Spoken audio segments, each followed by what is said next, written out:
ایک باغ میں جہاں ایک شخص کا اونٹ دیوانہ ہو گیا تھا اور وہ حضور کو بلا کے لے گئے۔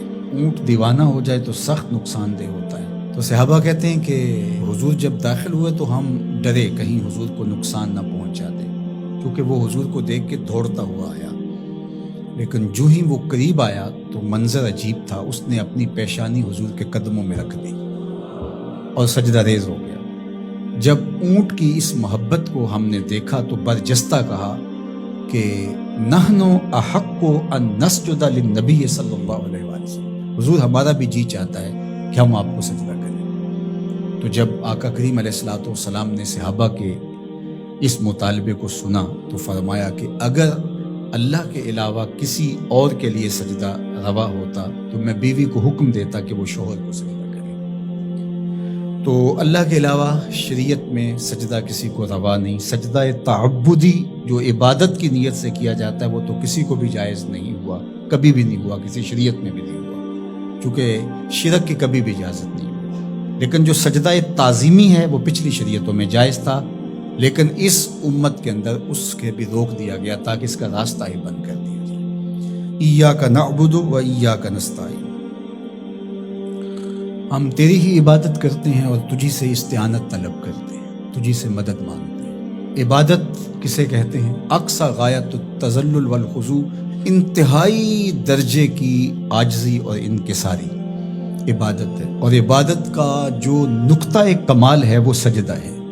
سجدے سے بڑھ کر عبادت کا کوئی روپ نہیں ہو سکتا، اور بندے کو سب سے زیادہ قربت رب کی سجدے میں ہی نصیب ہوتی ہے۔ تو ہماری عبادتیں اللہ کے لیے ہیں، اس لیے بندہ اس کے حضور کھڑے ہو کر کے عرض گزار ہوتا ہے کہ مالک میرا سر تیرے حضور جھکے گا۔ تو یہ جو تقدم ہے ایاک کا وہ اس لیے ہے تاکہ یہ حسر پیدا کر دیا جائے کہ ہماری پیشانی اللہ کے علاوہ کسی کے آگے نہیں جھکتی۔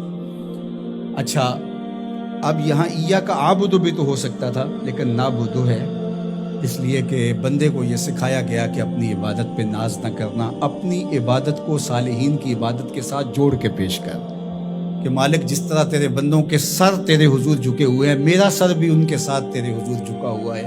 ان کی عبادت قبول کرے گا تو ٹوٹی پھوٹی شکستہ عبادت میری بھی قبول فرما لینا۔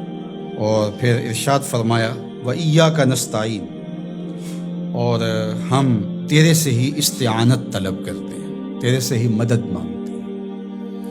استعانت اون سے ہے، اور استعانت کا معنی پھر یہ طلب ماخذ ہے نا، اس کا خاصہ باب استفعال کا، تو پھر اس کا مطلب یہ ہوا طلب الاون، مدد کا طلب کرنا۔ تو ہم اللہ جل شانہ کی عبادت بھی کرتے ہیں، اور پھر دوسرا درجہ جو ہے مدد طلب کرنا، نصرت اور تائید طلب کرنا، وہ بھی ہم اللہ سے طلب کرتے ہیں۔ تو اس لیے عبادت بھی اسی کے لیے ہے، کسی اور کے لیے عبادت ہو ہی نہیں سکتی، اور مدد اور نصرت بھی اسی سے ہی طلب کی جائے گی۔ جس طرح ایاک معنی میں حسر پیدا کرنے کے لیے اس کو مقدم کیا گیا ہے، ایاک نعبد و ایاک نستعین، تو یہاں بھی ایاک کو اسی طرح مقدم کر کے وہی زور یہاں کلام میں پیدا کیا گیا ہے، تاکہ جو ہے وہ سمجھنے والے اس کو سمجھنے میں کوئی ٹھوکر نہ کھائیں، اور اللہ ہی سے مدد طلب کرنی چاہیے۔